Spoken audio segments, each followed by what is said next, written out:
હમણાંની દરેક મીડિયામાં એક જ ચર્ચા ચાલે છે કે નવનીતે સમાજનો હાથ છોડી અને કોંગ્રેસનો હાથ પકડ્યો.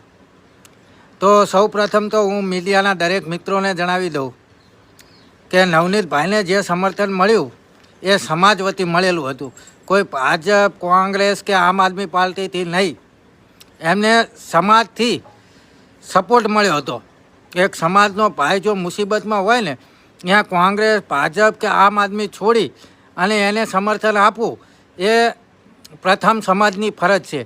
રહી વાત બીજી, તો કે કોંગ્રેસમાં જોડાયા તો નવનીતભાઈને ભાજપની અંદર પૂરતા પ્રમાણની અંદર ન્યાય નથી મળ્યો.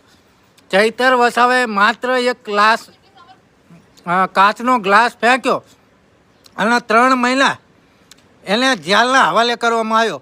તો જયરાજના માણસો દ્વારા તો એને ધોઈ નાખ્યો તો મારીને, એના પગ ભાગી નાખ્યા, હાથ ભાગી નાખ્યા. એમ છતાં માત્ર 14 દિવસની અંદર જેલમાંથી જયરાજને છોડી મૂકવામાં આવ્યો. તો કઈ રીતે આ ભાઈ ભાજપની અંદર જોડાય? તમે જ વિચાર કરી લો. એમને પૂરતા પ્રમાણની અંદર ન્યાય નથી મળ્યો ને, એના માટે એ કોંગ્રેસની અંદર જોડાણા છે. બાકી જો ભાજપની અંદર એમને પૂરતા પ્રમાણની અંદર ન્યાય મળ્યો હોત તો એ ભાજપની અંદર હતા જ અને ભાજપની અંદર રહે જ. પણ ભાજપની અંદર ન્યાય ના મળવાના કારણે એ કોંગ્રેસની અંદર જોડાયા છે. અને વાત આગળ કરું તો નવનીતભાઈએ લગભગ લોકોને પૂછ્યું છે, લગભગ યુવાનોને, આગેવાનોને પૂછી અને ત્યારબાદ એ કોંગ્રેસ પાર્ટીની અંદર જોડાયા છે.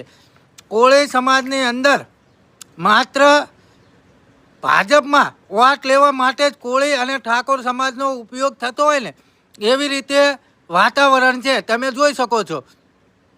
ચાહે તમે ધોરાજીની ઘટના લો, રાજકોટની ઘટના લો, ફતેપુરની ઘટના લો કે પછી બગદાણાની ઘટના લો, કોઈ પણ જગ્યાએ સમાજને ન્યાય મળ્યો નથી. એનું મૂળ ચોક્કસ કારણ હોય ને તો આ ભારતીય જનતા પાર્ટી છે. એટલે ખરેખર 2027ની અંદર ભારતીય જનતા પાર્ટીને પાડી દેવાની છે.